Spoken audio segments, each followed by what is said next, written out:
Assalamualaikum warahmatullahi wabarakatuh. Perkenalkan, nama saya Deni Hamdah dengan NIM 191420197. Saya dari jurusan Perbankan Syariah kelas E. Di sini saya akan menjawab pertanyaan UTS yang diberikan oleh Ibu. Yang pertama yaitu, jelaskan mengenai dampak buruk dari implementasi penggunaan riba dan maisir terhadap perekonomian.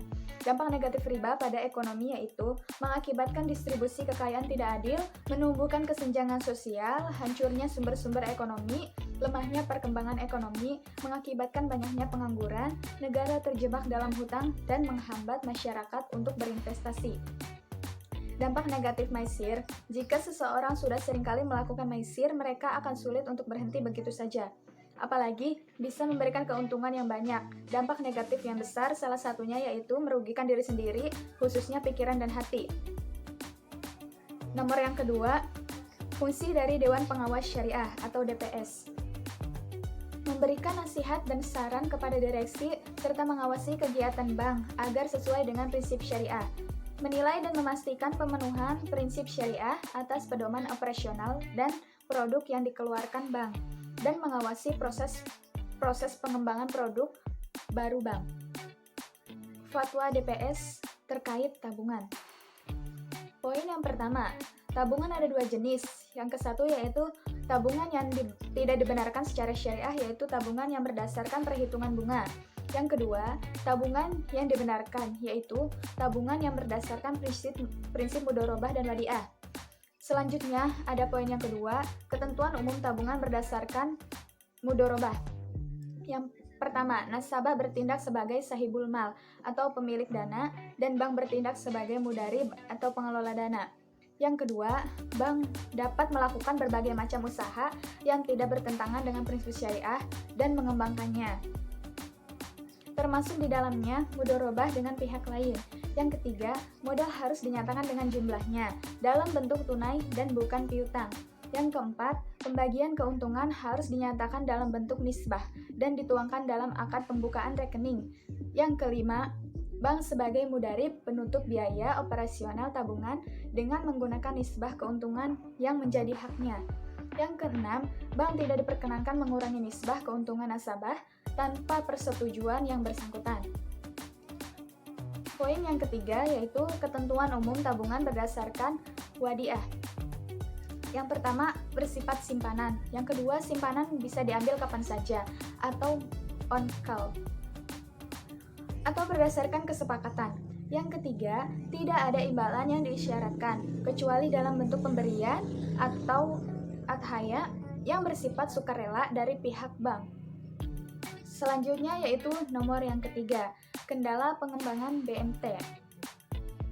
Yang pertama, akumulasi kebutuhan dana masyarakat belum bisa dipenuhi oleh BMT. Hal ini yang menjadikan nilai pembiayaan dan jangka waktu pembayaran kewajiban dari nasabah cukup cepat, dan belum tentu pembiayaan yang diberikan BMT cukup memadai untuk modal usaha masyarakat.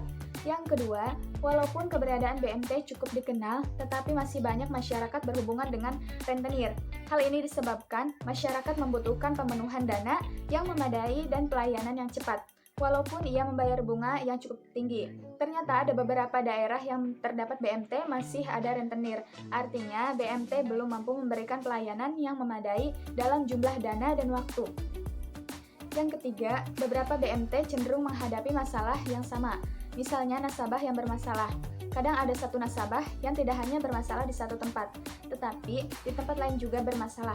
Oleh karena itu, perlu upaya dari masing-masing BMT untuk melakukan koordinasi dalam rangka mempersempit gerak nasabah dan yang bermasalah. Yang keempat, BMT cenderung menghadapi BMT lain sebagai lawan yang harus dikalahkan, bukan sebagai partner dalam upaya untuk mengeluarkan masyarakat dari permasalahan ekonomi yang ia hadapi. Keadaan ini kadang menciptakan iklim persaingan yang tidak islami. Bahkan hal ini mempengaruhi pola pengelolaan BMT tersebut lebih pragmatis. Yang kelima, dalam kegiatan rutin BMT cenderung mengarahkan pengelola untuk lebih berorientasi pada persoalan bisnis, sehingga timbul kecenderungan kegiatan BMT bernuansa pragmatis lebih dominan daripada kegiatan yang bernuansa idealis. Yang keenam, dalam upaya untuk mendapatkan nasabah, timbul kecenderungan BMT untuk mempertimbangkan besarnya bunga di bank konvensional, terutama untuk produk yang berprinsip jual beli. Hal ini akan mengarahkan nasabah untuk berpikir profit oriented daripada memahamkan aspek syariah lewat cara membandingkan keuntungan bagi hasil BMT dengan bunga di bank dan lembaga keuangan konvensional. Yang ketujuh, BMT lebih cenderung menjadi baitul tamwil daripada baitul mal, di mana lebih banyak menghimpun dana yang digunakan untuk bisnis daripada untuk mengelola zakat, infak, dan sedekah. Dan yang terakhir, pengetahuan pengelola BMT sangat mempengaruhi BMT tersebut dalam menangkap masalah-masalah dan menyikapi masalah ekonomi yang terjadi di tengah-tengah masyarakat, sehingga menyebabkan dinamisasi dan inovasi BMT tersebut kurang. Selanjutnya yaitu pertanyaan yang terakhir atau pertanyaan yang keempat, perbedaan antara asuransi konvensional dan asuransi syariah. Poin yang pertama yaitu prinsip dasar. Pada asuransi konvensional, pemindahan risiko dari peserta ke perusahaan adalah bersifat penuh.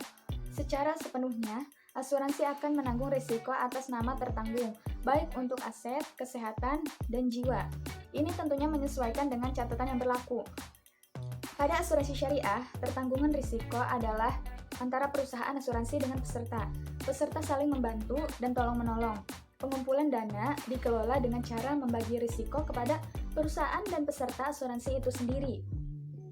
Poin yang kedua, akad atau perjanjian. Pada asuransi konvensional, prinsipnya adalah akad tabaduli, yaitu akad jual beli. Akad ini dijalankan menurut syara, yaitu harus ada kejelasan hal-hal seperti pembeli, penjual, objek yang diperjualbelikan, harga, dan ijab kabul. Dalam hal ini, setiap pihak saling memahami dan menyetujui transaksi yang terjadi. Untuk asuransi syariah, akad yang menjadi landasan adalah akad takaful, yaitu tolong-menolong. Jika terjadi masalah atau musibah pada salah satu peserta, peserta lain akan membantu dengan dana tabarruk atau dana sosial. Poin yang ketiga, kepemilikan dana dan pengelolaan. Pada asuransi konvensional, dana premier harus dibayarkan nasabah atau tertanggung sama seperti transaksi jual beli pada umumnya. Dana ini akan dikelola sesuai perjanjian, misalnya dialihkan sebagian ke biaya dan investasi atau pertimbangan lain sesuai jenis produk asuransi sendiri yang dipilih demi mendapat keuntungan yang maksimal. Pada asuransi syariah, dana dimiliki semua peserta asuransi sehingga perusahaan hanya bisa berperan sebagai pengelola dana tanpa hak memiliki. Dana ini lalu akan dikelola semaksimal mungkin untuk keuntungan peserta asuransi dengan sistem transparan. Pada pengelolaan dana asuransi syariah bisa melibatkan objek-objek yang halal dan tidak boleh mengandung ketidakjelasan atau kesamaran atau subhat, baik secara hukum, sifat, maupun faktanya. Instrumen investasi yang dipilih harus sesuai syariat Islam. Poin yang keempat, ada pengawasan dana. Dalam asuransi konvensional, tidak ada badan pengawas khusus tertentu untuk kegiatan dan transaksi perusahaan. Namun, prinsipnya setiap perusahaan asuransi resmi dan terdaftar harus menurut pada peraturan oleh Otoritas Jasa Keuangan atau OJK. Pada asuransi syariah, ada melibatkan pihak ketiga sebagai pengawas kegiatan asuransi, yaitu Dewan Pengawas Syariah atau DPS. DPS bertugas mengawasi proses transaksi perusahaan agar tetap memegang prinsip syariah. DPS bertanggung jawab kepada Majelis Ulama Indonesia atau MUI. Poin yang kelima, dana hangus. Pada asuransi konvensional, status dana langsung hangus ketika periode polis berakhir, tidak sanggup membayar premier berjalan, dan ketentuan lainnya. Sedangkan pada asuransi syariah tidak memberlakukan istilah dana hangus. Dana tetap akan bisa diambil meskipun nantinya ada sebagian kecil yang diikhlaskan sebagai dana tabarruk atau dana sosial. Yang keenam yaitu surplus underwriting. Pada asuransi konvensional tidak ada pembagian keuntungan tetapi ada istilah no claim bonus. Pada beberapa produk asuransi, ini adalah pemberian kompensasi kepada nasabah atau tertanggung jika tidak pernah melakukan klaim dalam jangka waktu tertentu.